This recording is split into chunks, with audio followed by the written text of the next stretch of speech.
volume buttons. Guys, what, Kate. We got microphones. This sounds so good. Listen to how good we sound. Do you not think we sound good? No, I think we sound really good. But was it not my singing then? No, I was just thinking about something else. What were you thinking about? Just something else. Man. What? I don't know. I just didn't like your singing. Wow, there it is. I knew it. Guys, we got microphones, so hopefully this sounds good. Yeah. I'm using one that looks like some sort of space ball. It's cute. It's I feel literally like a it ball. looks like it would be friends with BB-8. Yeah, and yours is like an old-timey radio. It's like, hello, folks. Little Orphan Annie's up next, but Feist, I gotta tell you about this new milk product. So if this sounds great. If it sounds bad, you know what? Fuck off. Oh.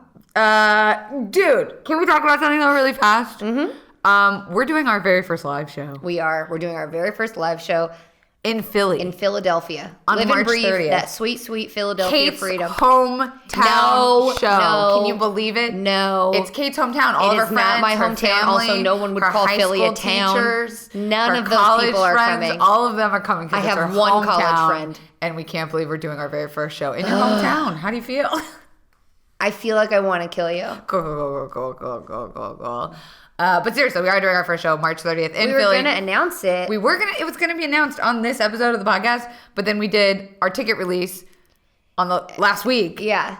And it sold out. It sold out so fast without In an any hour. promo. Also, sorry about that, guys. We didn't give you any heads up that we were going to sell tickets at a certain time. We honestly didn't think it was going to sell out like that. Yeah, and then it sold out. But then it like sold out, that, which is pretty cool. So we now hopefully now we have we'll to be do able it. to. Yeah, now we have to do it, and also we have.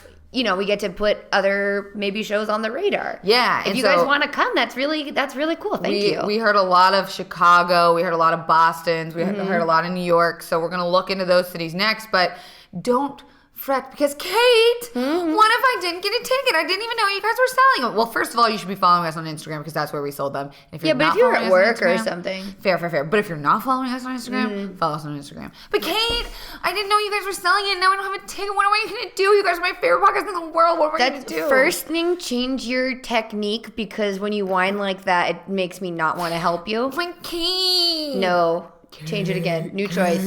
New choice. Kate, I need, what if I didn't get tickets? Like this guy. Like this guy. I didn't get tickets in time. I was very busy. Yes, sir. I would like to. Here's what's gonna happen. There is standing room. Standing room. Tell There me is more. standing room. You could first hurts come, my nose. first serve for standing room. There's seats at the bar. It's a brewery, guys. There are a few tables in the back, and you'd only be standing for an hour. And honestly, I don't even care if you took a knee.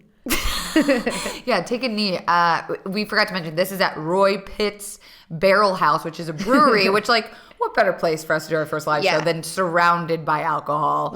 So I'm looking to try those sour beers. Ooh, tell them the thing you saw on the menu. Oh, hell yeah. Wait, let me look it up. Fucking Fat Daddy Sacks. They have a food item called Fat Daddy Sack. No, they have, it's a pretzel. It's a, like, Bulgarian? No, that's from the movie I saw. That's from Game Night. Also, Roy Pitz is a venue that they do a lot of live shows. So if you're under 21, it's okay. You can still come. But there is a caveat. You have to have someone with you that is 25 or older. Yeah. Not our rules, but you have to do it. Here we go. It's a Bavarian soft pretzel served with Fat Daddy Sacks mustard and old jail beer cheese. So and I can't wait. guys, I'm going to eat that in front of all of you guys. If you coming. want that to happen and you I'm want to gonna eat suck that, on some you better Fat come. Daddy It's only an Sacks hour mustard. show. It starts at 9. Hour and a half. Who knows? Yeah, we're going to see how long we can drag that out. But we're going to be giving away BuzzFeed swag. We're going to bring an air gun and shoot merch out into the... Oh, we're not? Absolutely not bringing an air gun. We're bringing live animals. We're going to do a live animal segment. That is true. Livestock travels with me at all times. Whether they like it or not. No, they always like it. They love to travel. That's the thing that no one tells you about livestock is they love to see the world. Stop eating meat. But seriously, guys, we're really excited about our first live show. We have no fucking clue what we're going to do yet, but we have some idea. We're going to drink, and Yeah. we're going to chat with you guys, and we're going to maybe do some audience questions. So, Oh, gear them yeah. up. So if you're coming, get a question ready. Yeah. Also, we got to talk about our winner from last week. We had our beautiful friend Shauna on. She read a poem, and we told you guys the first person to go find where her poem was etched into the ground in, where was it? Outside of Boston? Somewhere in Boston. We were going to send you merch, and she was going to send you her book. So we want to give a big shout out to @Akaya Millith. I don't know how to say she gets a book in your swag. She gets a book in my swag. I hate that I said swag. I said it like it wasn't. But they call it swag. The kids do. Ugh. Sorry. So shout out to her. I call it sweet merch. Sweet merch. And then we also are rounding out, guys, this is the last week, our hashtag wars. We had last week's hashtag was hashtag talk about with a 1. Yeah. And we got some really funny responses. Why don't we go through some of our favorites before we announce this week's winner? Okay, this one is my absolute favorite. It really just is, and I love your name. So T'Challa at me, but it's at Valencian K. When you get called a brat for not appreciating an unsolicited dick pic, and then I'm gonna read you she posted a picture of. Oh my God, she sent us the dick pic. Yeah, but she put whack over it, which is Nice. hilarious. It's just beautifully done. 20 unread messages. Girl, check your text messages. Group threads, I bet. Okay, so he sent a dick pic to her. What looks like from the toilet. Ooh. Why, guys? Interesting choice. I don't know, dude. But then it said, your turn. And she goes, I didn't ask for that, so why should I reciprocate? And he goes, if you're going to be a brat, this isn't going to work. I don't chase. I replace. This guy sounds like he has the weakest dick game. And then she sent like 3 laughing with tears emojis. And he said, any questions, brat? Ew. And she said, just remember that magnums aren't much larger than the national average. Is that true? I don't know. Okay, yeah, but don't talk to him anymore. Yeah. Don't. Black. Also, ew, the color of his bathroom looks like he doesn't really clean his balls. Our friend Jen Doesn't it look like he has sticky balls? I really tried not to look. Look. I mean, you can't actually see anything, but look at his legs in that tile. Ew. You really can't see anything. Yeah, you've never really seen balls until you've had to peel one off of the inside of someone's thigh. You know what I'm saying? You've done that, right? No! Oh, never mind. Me neither. I only touch slippery balls. How about... Just kidding, I don't touch balls. How about I would. Jordan It's Smith? just, who's it's not something that's in my life right now. How about at Jordan Smith said, I was venting with one of my coworkers and my boss called me from his job and told me that he could hear us. He has a secret audio recording device. Hashtag talk about, I think that's illegal. Yeah, I think it's illegal. I know at least in the state of California, you can't record someone without them knowing. Oh, is this the winner? Yes. Should we just read it? Yeah. Okay. The winner. This week's winner, hashtag talk about, coming from at Rachel Kirk. _ When you learn during your first Brazilian wax that it's also your waxer's first Brazilian wax.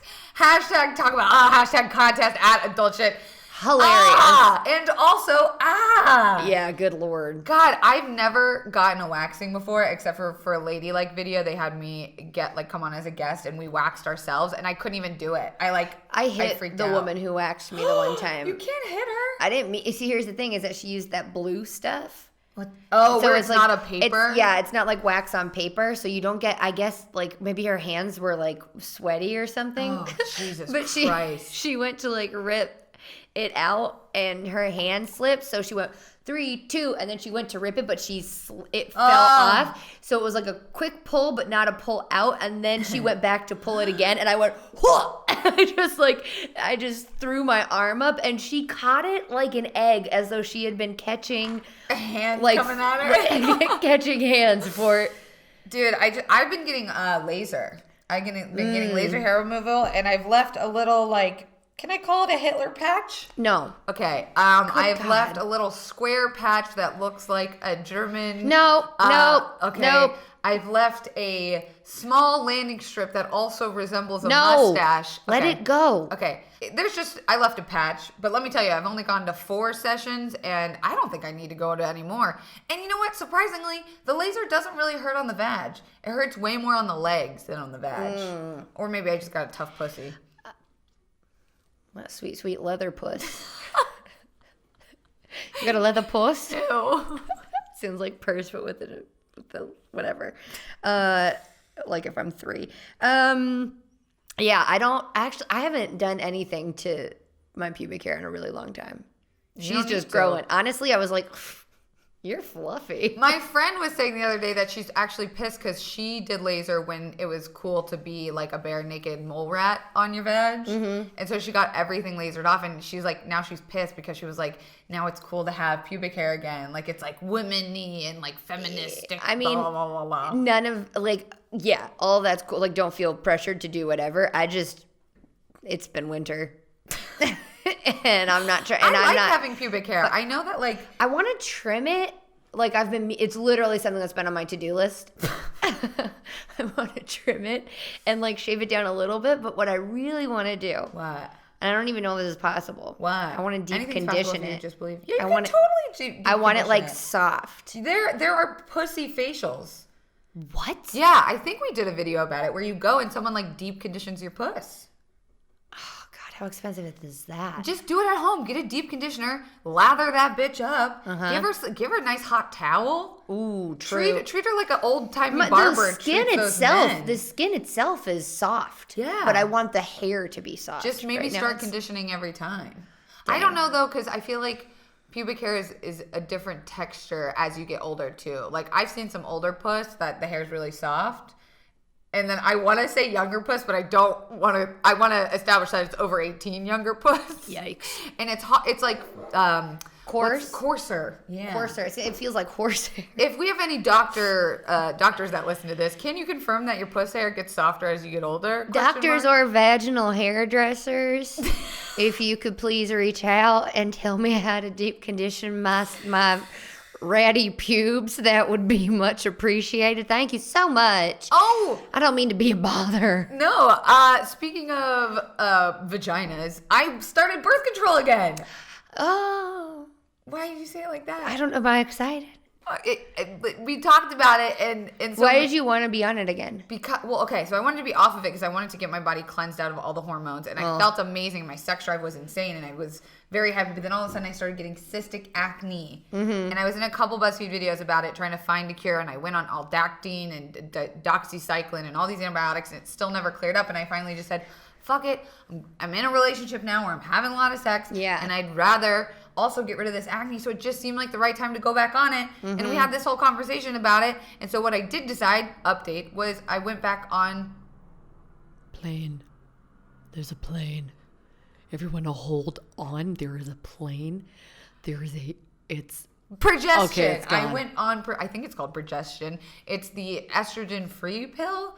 Oh. So it's not gonna affect my mood as much as like normal birth control would. That's good. But I will say remembering to take a pill every day is a pain in the ass. I just couldn't go through with the IUD. I heard too many horror stories from you guys. You don't take medicine anymore? No, I'm off everything. Off my antidepressants, off. The only thing I have is my Valium for when I travel, which brings us to the subject of today's episode. We had a lot of you guys write in about this, and we kind of had covered it in previous episodes, but I think now is a good time just because of what happened to me this weekend. But talking about introducing your mental illness / talking about your mental health with a significant other / new person / friend / job. Just how do you approach it depending on a different person in your life? Yeah. This happened to me this weekend. I already told Kate about this, but I went to Disney with my boyfriend and another couple, and got food poisoning. So we got there like 8 a.m.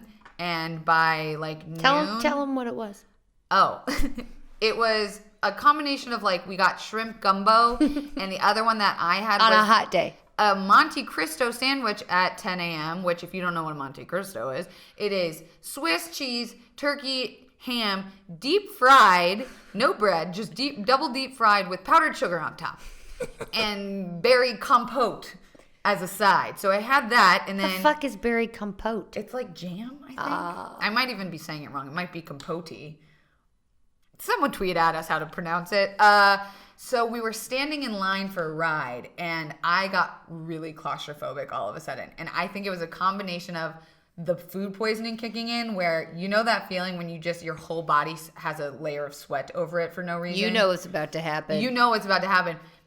And I said, I feel like, what's it, Pigpen from Charlie Brown. It just feels like all of a sudden all of the sweat and like body heat is just radiating off of me. That's what started to happen. And I started to have a panic attack. Like I started to disassociate. Things didn't feel real. I totally started to freak out, and I turned around, and my boyfriend, he was on his phone playing chess or something, and I like looked at him and I was like, I need you right now. And he like was like, whoa, what's wrong? And I said, I'm gonna throw up. And he's like, no you're not, you're gonna be okay. And I was like, oh good, and like my mouth started watering, and I literally had to jump the line in the bushes, because at Disney they do that fucking thing where they make those lines just absolutely insane architect wise. Like the layout of those lines is just absurd. And I ran to the bathroom and immediately just vommed for like a good solid 10 minutes and started shitting my brains out. How did you maneuver that? I took 30 seconds once I got into the bathroom and said, what's more important, shitting my pants or puking on the floor? And so I chose to sit first, and then I couldn't shit, so I turned around and puked with my pants down, and then I turned back around and shit. They should have garbage cans. Yeah, they do, but they have garbage cans that you have to open the flap. So I would have had to stick my head into the flap and puke. Anyways, that happened, and I felt a lot, I didn't feel great, but I felt a lot better once I got all of that shit literally out of me. But then the residual, like, anxiety was still there, and my boyfriend and the other couple had already gotten on the ride, and so I started FaceTiming my mom, and I was just like, I'm freaking out, like I'm in the middle of a panic attack, and I don't know what to do. And I was able to come down from it. I was able to logic my way out of it, which is not how I normally do things. Normally I have to take a Valium and kind of wait for it to pass, but I was able to logic my way out of it, being like, okay, you felt claustrophobic as fuck in that line. You had food poisoning. You literally just expelled a demon out of your asshole and mouth. Of course your body is like... It's like Stranger Things. I was in the upside down in the bathroom. And like, of course my body was freaking out, feeling all of those feelings at once. But anyone who has panic attacks knows that like, after you have one, you still have this like adrenaline and, negative feelings. And so after my boyfriend got out of the ride, the DJ was like, okay, you need water, you need bread, you need to do this, you need to do that. And I kept being like, no, I don't feel like, I just need you to like hold my hand, and I just need you to like be with me. He's like, you need to chug this water, eat this bread. And I was like, my stomach hurts, I don't want to eat this. And he kept telling me what I needed to do. And so after the day was done, we left early because I didn't feel good.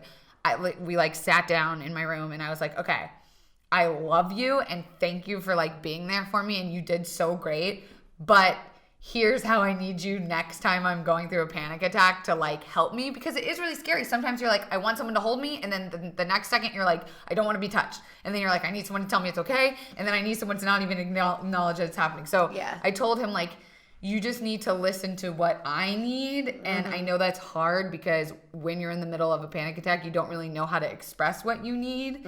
And so it's almost like you're expecting someone to have this superpower to know what you need in that moment. And so I think it was good because that was the first time I had like a full-blown panic attack in front of him. And it also just happened to be coupled with shit and vomit.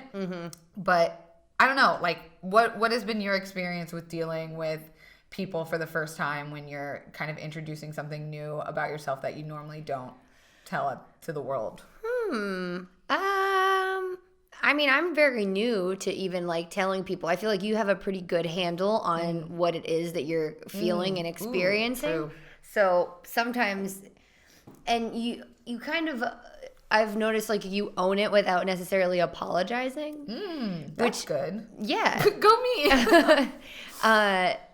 So it's difficult to talk to someone and be like, hey, this is why I do this, while also knowing that it's not like, could you let me off the hook for when I fuck up? Because that's been like my experience with it, is that with an eating disorder, I will stay home sometimes or cancel plans or lash out for no reason. And I mean, my friends sort of grew up, I've had it for a very long time. So my friends who grew up with me were kind of, they are, empathetic towards it, but they're also like, hey man, this has been the way it is for a long time. You don't get to just bail because of this thing. And they're right. And so I think but in talking to new people about it, I don't know. I've had mixed Mixed reviews. Do you ever just like drop? I feel like it's way easier to drop in. And also, we got a comment once. Sorry, I'm like trying to do two thoughts at once. But we got a comment once that was saying like, why don't you guys talk more about than just anxiety and depression? Like, why can't you talk about other mental illnesses? And I don't have other mental illnesses that I know of right and now. I've been misdiagnosed with a few, so I think it's only appropriate that we do talk about these things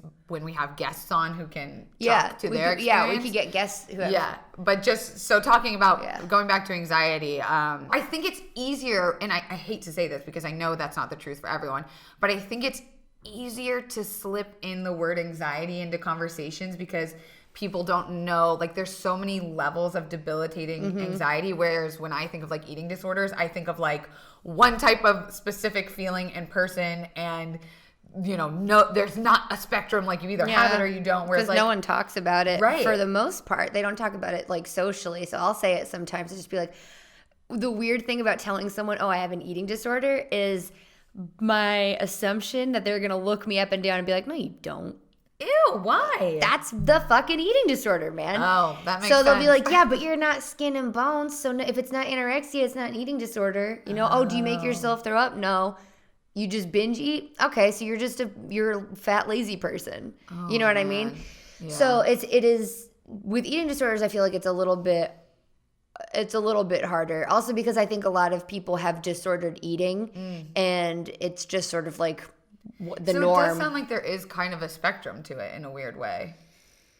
Like you can have like certain triggers, and again, tell me if I'm wrong because I know nothing about this, but like it seems like you can have like a mental illness around food, but not necessarily have like an eating disorder. Does that make sense? Like, I'm sure you could have, weird relationships with food and body image without it being an eating disorder, but I think that that's a symptom of something else. And so even with eating disorders, it's not really about the food. It's about your self-worth and hiding and boundaries and all of this other stuff. So yeah, I think that's probably one of the biggest challenges, getting to know someone and being like, here's a boundary. Yeah. That's hard. I mean, even thinking about like how do you even approach that conversation? Because I've had men specifically, I don't know if that's like, because men aren't allowed to like feel feelings in our society, but I've had men specifically tell me that like I don't really have panic disorder. Like I'm not really depressed. Like I'm just going through something. This was back before it was a little bit easier to talk about these things in public. But, the first time I talked about it with the DJ was when we were drunk. And I was like, this is a perfect time to bring this up because you know what? We're both really drunk and we're both being vulnerable. And I feel like, as a drunk man's words are a sober man's thoughts. And like, let me just get it out of the way. And so I opened with like, I went to rehab once for like mental health because I had really bad panic disorders. And then he kind of opened up about his mental health, and we were able to have a dialogue about it. But there have been times where I've talked to, like a employer who didn't understand it, who would be like, well, what do you mean you like miss days because of anxiety? Yeah, I mean, like our older people, like older generations didn't really have this dialogue or this vocabulary to be like, I'm sorry, you're anxious? I don't care. My dad was in the mines. You don't think he was anxious? You don't think he had weird body image issues? No, he had a hard time. You know what I mean? Yeah. So I definitely think that there's like that, lift yourself up by your bootstraps and get over it type of mentality. But I think there should be a common ground. It always feels like when things are one way, we pull it so far the extreme the other way that it kind of has to bounce back and find its middle. And I definitely think that like, I shouldn't be. So, for example, if I bail on someone, I like stayed home from someone's birthday party because I was like, I can't do it today. I'm so sorry. And just because, so here's an important thing to remember is that just because she knows, like the girl who I bailed on, and just because she knows what I'm going through and everything doesn't mean that I'm safe from her being upset. Yeah. And I don't think she was upset, but if she was, she didn't tell me. That's like a pretty good friend. Do you think though? Because like, I think it is because I think it's good to know, be like, all right, they're going through something and that's cool. If it continues and it's like a constant thing, then it's like, yeah, man, maybe stop. But like, I agree. And then there's the anxiety part of me that's like, no, if I'm having a panic attack, I would skip going to like a fucking, like I would skip like my best friend's wedding if I had a panic attack. Like I wouldn't be able to, it's not something that I could just like come down from. Right. That is okay for you to do, but that doesn't mean that they don't get to feel a certain way about it. But then so like how do we balance that? Like how do we balance, when is it too much? When do you become the friend that bails on everything because of like your, you know what I mean? I mean, if you are, then you are. You know what I mean? Like I think that's what's frustrating. I think that's why people kind of have a hard time talking or like accepting mental health stuff. I feel like older generations have a hard time talking about it because it's so easy for it to be misconstrued as an excuse, right? Or like snowflakey. Like everyone has a mental problem these days. Yeah. I mean, what's his, Kevin Love just came out with that article about having panic attacks. Did you see that? Kevin Love, the basketball player? No. If you look him up, he's very attractive. Oh, but great. I think he's good at basketball. Who cares? Quinta and I did a video about basketball. If moms did the that was so fucking halftime funny. report, check it out. I play Kevin Love's mom. Oh, nice. Lynn Love. But I think that we should talk about it. What was his article about? He had a panic attack during a game. Oh, and he got really sick and or like he felt really sick and stuff, and he was like he couldn't really like move. Yeah. And so his coach was like, I don't know, he said, I can't remember it verbatim, but he like had to go into the locker room and lay on the ground. And like no one knew what was happening, and he went to the doctor. He's like, what happened? And they're like, everything's fine. He's like, then what the fuck happened to me? That's like that episode of Sex and the City where Miranda has to go to the emergency room. Yeah. And then when Carrie gets there, she's like, I just had a panic attack. It's fine. Yeah. It's no big deal. But that was so ahead of its time. Like, yeah. To have like the working female woman character have a Right. panic attack in the middle of the day and like have to miss work and stuff. But I also think that a lot of, we should notice these things. You know what I mean? Like we should and acknowledge it. If you had a panic attack when something happened, I'd be like, if you say I was getting married and you were like, man, I'm not coming, I'm having a panic attack, I'd be like, damn. Get the fuck up. No, I wouldn't say get the fuck up. I'd just be like, okay. Like I wouldn't make you get Really? up unless you had like a ring. And I would just be like, all right, I'm sending someone to come get the ring, man. God. And then make sure you're okay. Yeah. But I think that that's like important too, is that I think there's that's also, more, yeah. I think there's a lot more empathy that you could have for other people if you yourself could recognize when things are like hard for you and when, you might be having a panic attack. And then sometimes panic attacks happen when you're not setting the right boundaries. Yeah. And, I mean, they could be, there's mental health, there's all sorts of freaking stuff. Just like physical health. The other day I stepped down on my hip wrong. And I was like, oh no, my knee. It was my knee. I was like, what the fuck just happened? Remember? Yep. And you just have a shitty knee. No, and now it's fine. I walked through it, man. I don't know. I'm getting off topic. No, I want to talk to you a little bit about like how to tell your friends. Well, just how it doesn't matter who it is, because I feel like there is this idea that you have to be like kind of confident about it and be like very secure in it and being like, hey, I'm going to sit you down and explain to you exactly what it is. And it kind of loosely goes with the idea. I've heard I've seen some shit that went back and forth on Twitter about when people say like, you have to love yourself before you can love anyone else. And people being like, no, but people being like, that's not true. You can absolutely hate parts of yourselves and not be okay and still love somebody else. And I think that goes along with this conversation. Like the first time I had to tell someone about that stuff, I was not confident. I did not feel good about it. It's not something I loved about myself. And I still teeter with the word love it about myself because that makes it sound like I'm romanticizing it. But I do think that I am who I am because of all of the hard times I've been able to realize I can get through despite my anxiety.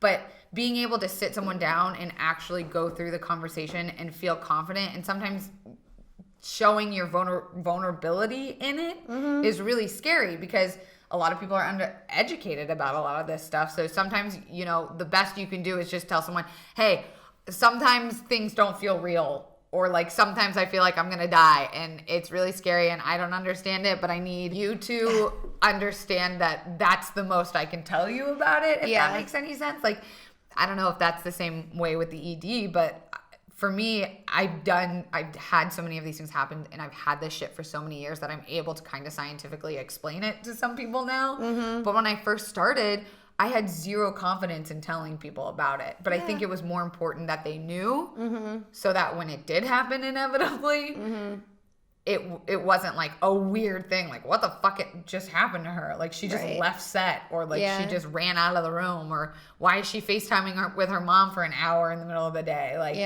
I don't know if there's any tips we can give people that like don't fully feel confident about it or love themselves, or like are in a new relationship unexpectedly and now feel like it's the right time to talk about it. I mean, you might be able to speak better to the anxiety and depression aspect of it. I would say to anyone who is currently struggling with an eating disorder, we all know that it's not really about the food or about the, your body or whatever. That's what it definitely feels like, but it's not really about that.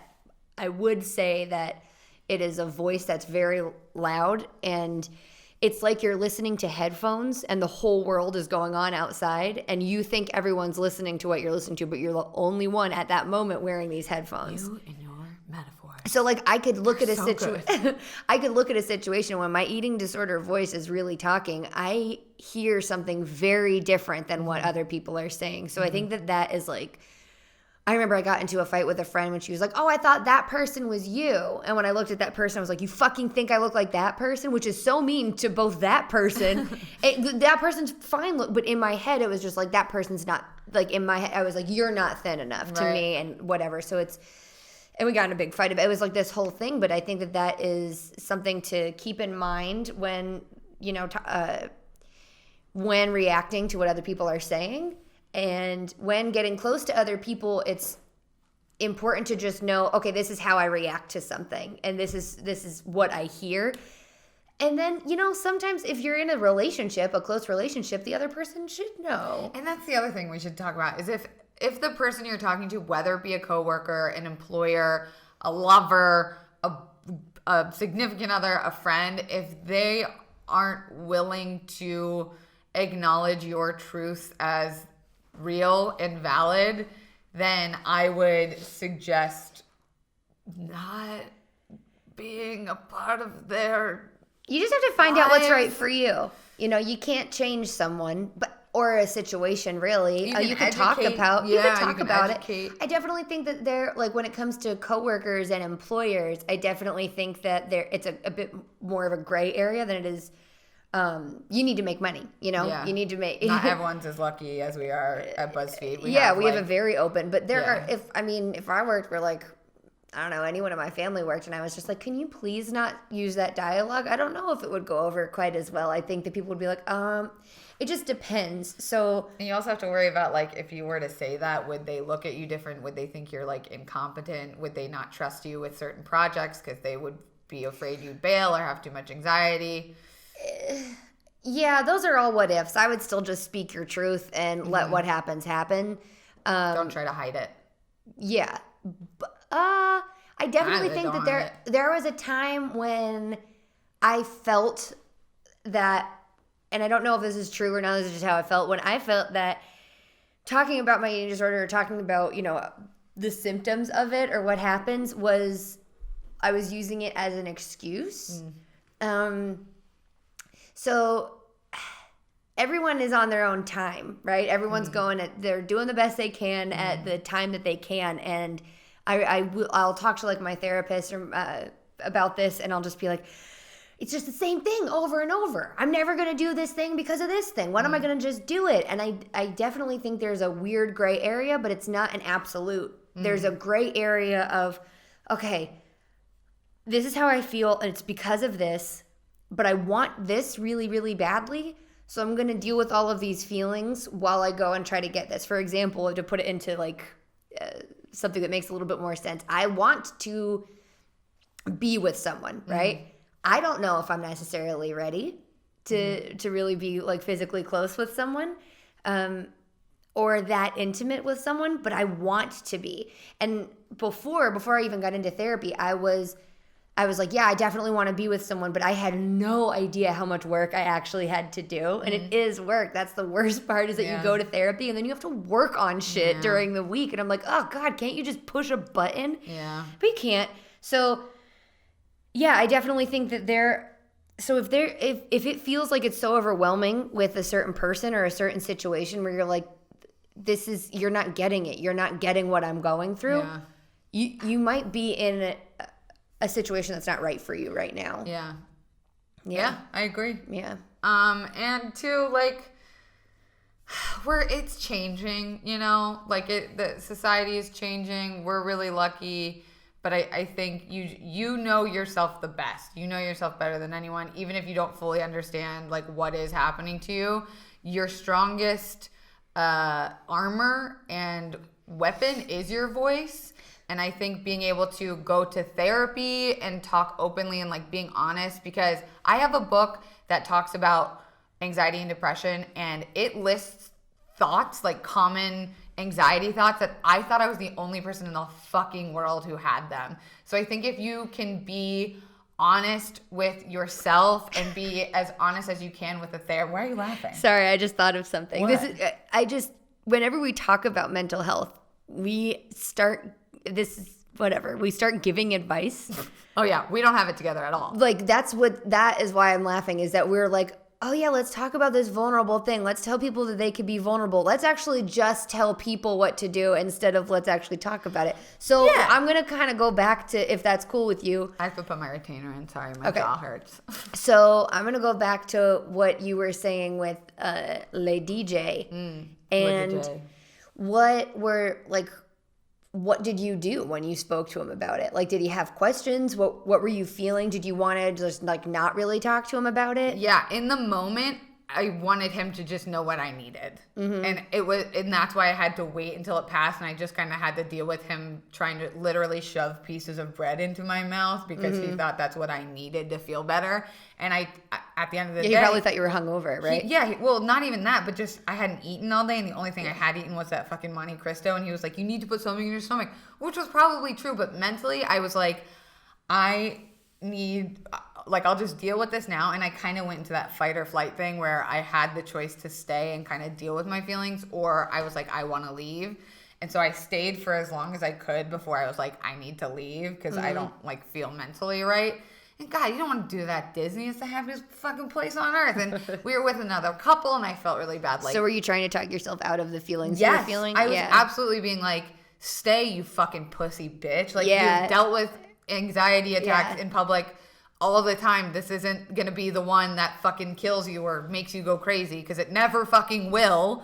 But it wasn't until I got home and, you know, I did take a Valium and I took a nap. And when I woke up, I told him, like, okay, here's what I need. And what he responded with was like, I was just trying to help. Like, he went into fixer mode and was like, he felt like he was doing everything he could, and I wasn't doing enough to try to feel better. That's interesting, because it feels like, because I think that, you know, we started this being like, what's the dialogue you have with other people? But it does sound like there is still a dialogue inside of you with yourself that is very judgmental and very, and sort of, and like, that's why. So I wonder how much of it has to do with, I want him to know, and I want to trust what my instincts are without beating myself up over it. And that's why the first time we even had a discussion about it, which, like, if, you know, you hang out with me, you would never guess any of this shit is happening. So that's why when the first time we even talked about it, I had to be nice and tipsy. Because I was like, I'm just going to fucking put it out there. And if he runs, then that's his fucking loss, because I'm pretty great even with all of this shit. But do you think that people are fooled by that? By what? By that, like, bravado? Of being like, I'm cool. Like, you wouldn't notice if you just met you that anything was going on? I've read comments in videos that I've been in where people have said, she doesn't really have this thing. Or she has no clue what real anxiety disorder is like. Or she's too outgoing to have this thing. And I'm like, anyone can fucking have this. Right. And I think my point is that you can be outgoing and still have something like debilitating about your, you know, whatever, insert mental illness here. But I don't think it needs to be as debilitating for other people to love you or like you even. Yeah, for sure. Did that answer what you were asking? Kind of. I mean, I think that maybe not, honestly, because I think that you do have this, like, I do the same thing. So maybe I'm projecting onto you. I don't know. But I know that if I'm feeling super insecure, I'll drink a lot, and then I'll be loud and showy. I'll be like, here's where I'm comfortable. I'm being loud and putting on a show. When you're putting loud and showy, do you say like what? Say like, fuck it, I don't care. I don't care. No. No, I don't mean it as like, fuck it, I don't care what you think about me. I was saying in that specific instance, like, I'm just gonna put all my flaws out there for him to either take or leave. No. I know how you were after that. I'm talking about like right before, where you're like, people wouldn't know because I'm usually like blah blah blah. This is how you know what I mean? So, I guess to that point then, like I genuinely think when a stranger meets me, they don't assume I have anxiety based on how I'm able to present myself in a social setting. I definitely think, maybe someone who hasn't put the work in, but I definitely think anyone who has been there. Yeah, like if they're a friend or someone who's been like, I remember doing that. Yeah. Oh, interesting. That's how I feel about it. Because right now you're being more vulnerable with someone and having these conversations and whatever. So you might not I think that once it's kind of like tapping your foot in the water, right? Once you get used to it, you might not be so guarded. Because I feel like that is part this is what I'm dealing with a lot too. I'm like, what part is my personality and what part is a armor? And so I wonder if you're sort of dealing with things that aren't necessarily the same but they're similar, your own experiences, I wonder how much of that is armor, and how much of that is your personality. Because I definitely think you're like funny and outgoing, very loud. I think it was something Hannah Hart said. Our friend Hannah, she was on the podcast before talking about mental health, but she was saying it's important to have these like small awkward conversations because we forget that they are just going to be short, awkward, small conversations. Yeah. Like it could feel like the biggest deal, but they're so important and they're so fleeting that we have to remember not to beat ourselves up about things after interactions have happened, which I know is not the case for like the majority of the world. Right. But it is one of those things that I think a therapist told me once, that we think people are thinking about us all the time and they're actually not. At all. Like as soon as you're done having that weird interaction with a coworker, unless there really is something behind that, they're probably never thinking about that conversation again. And we get so socially worked up that I think it's one of those things where even though it might feel awkward and uncomfortable and you might not be 100% confident in having the conversation with these people, it's better to have it than to not have it. What? I agree 100%. I'm just noticing a pattern. What?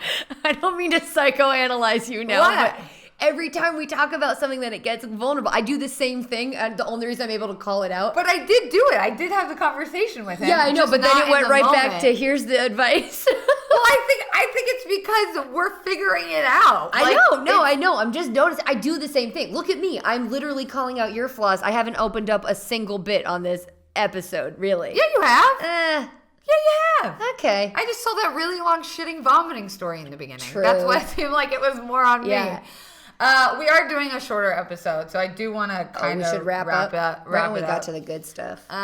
Just like we do. Avoidance. I don't know, maybe one episode we could call in two people. I could call in the DJ, you could call in a friend, and we could ask them how they really thought the first time we told them about our things felt to them, and how they took it, and how we can help other people have these same conversations. Yeah, that's good. I think that if we're gonna end, should we end on a little bit of I guess advice, as though we didn't give enough preach advice in the beginning. Yes. I think that the main thing I'm learning through all of this, so this isn't really advice, it's just what I'm learning, is that I thought I was very different in my experiences, and that I would like judge them, kind of being like, oh, stick it out, you pussy, or like something like that.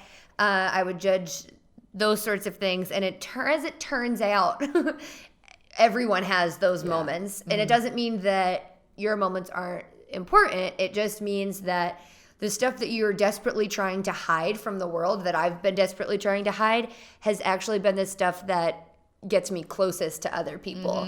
And it's the time when I feel the least alone, is when I'm able to open up and have someone else be like, now, granted, sometimes people will be like, yeah, that happens, because they're not ready to talk to you about it, about, their stuff. Maybe they never will be. Who knows? But I think what's been really wonderful is when I do open up to people and having them be like, me too. And then they have this like little moment. And you're like, oh, this is maturity. This is growing up. This is what it means like to have adult relationships with people. Would you say adult shit? I think this is adult shit, baby. Oh my God. We hope that was somewhat helpful. Again, we'll always circle back to mental health stuff. It sounds like Kate wants to say something else. Yeah. We forgot to talk about what the prize for the contest, the hashtag contest. What we have to do. Did we talk about? Okay, so we set our winner for this week. We have 3 winners, so now it's down to the 3 hashtags we did. It was shit facts, stupid history, and talk about We have those 3 winners. So Wednesday night, we are going to post on our Twitter a poll for which one you think just overall you like the most. The most entertaining, you learn something, funniest. Whatever you want it to be, that's what you do. So on Twitter, you have from Wednesday to Sunday night. Shorter time period. Figure it out. Get your votes in. We have to record our podcast on Monday. You have to go to twitter.com/adultshit with a 1 and vote for your favorite because that person, woo, baby, they are getting a gift care package. Yeah, that we haven't put together yet. No, we have it's gonna not. Be good. But let me tell you some of the things you're going to get. Some BuzzFeed swag.